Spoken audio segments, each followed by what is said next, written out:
16 out of 16 Bengal की 16 वनवासी यानी आदिवासी आरक्षित सीटें थी और ममता बनर्जी की टीएमसी अपनी 9 सीटों में से एक भी नहीं बचा पाई। दीदी शून्य पर सवार है। लेकिन ये कहानी केवल एक राज्य या एक पार्टी तक सीमित नहीं है, नहीं एक कम्युनिटी तक सीमित है। आपको लग रहा होगा कि दीदी को झटका लगा या कांग्रेस को लगा है। असली झटका किसी और को लगा है।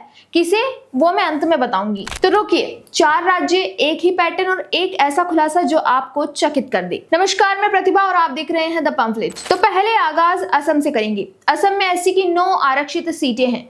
इनमें से अकेले बीजेपी ने 5 जीती और पूरे एनडीए गठबंधन को मिली 8। कांग्रेस के हिस्से में आई केवल 1 सीट। और वहीं एसटी की बात करूं तो असम में कुल 19 आरक्षित सीटें हैं, जिनमें बीजेपी ने 13 सीटें जीती और उनके सहयोगी बीपीएफ और एजीपी को मिलाकर एनडीए ने सभी 19 की 19 झटक ली हैं, यानी अपोजिशन का सुपड़ा साफ। दोस्तों, बंगाल की कहानी असम से भी बड़ी है। बंगाल में एससी की 68 आरक्षित सीटें हैं। बीजेपी ने इनमें से 51 सीटें जीती, मतलब कि 75%। 3 में से 2 से ज्यादा। टीएमसी के पास बची सिर्फ 17।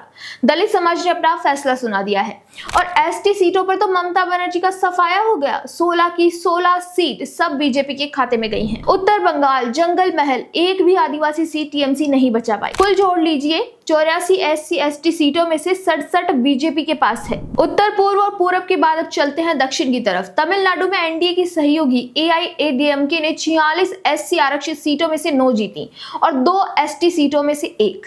पुडुचेरी में एनडीए की सहयोगी एआईएनआरसी ने 5 एससी आरक्षित सीटों में से 2 जीती हैं। आंकड़ा छोटा लग रहा है, लेकिन इसका मतलब समझिए। द्रविड़ राजनीति की 50 साल पुरानी दीवार में दरार आ गई है। अब वो जवाब जो हमने वीडियो की शुरुआत में वादा किया था। मैंने कहा था कि सबसे बड़ा झटका कांग्रेस को नहीं लगा, टीएमसी को भी नहीं लगा, तो किसे लगा? झटका उस नैरेटिव को लगा जो दशकों से बेचा जा रहा था। वो नैरेटिव जिसमें कहा जाता था कि बीजेपी दलित विरोधी है, बीजेपी वनवासी आदिवासी विरोधी है, संविधान खतरे में है,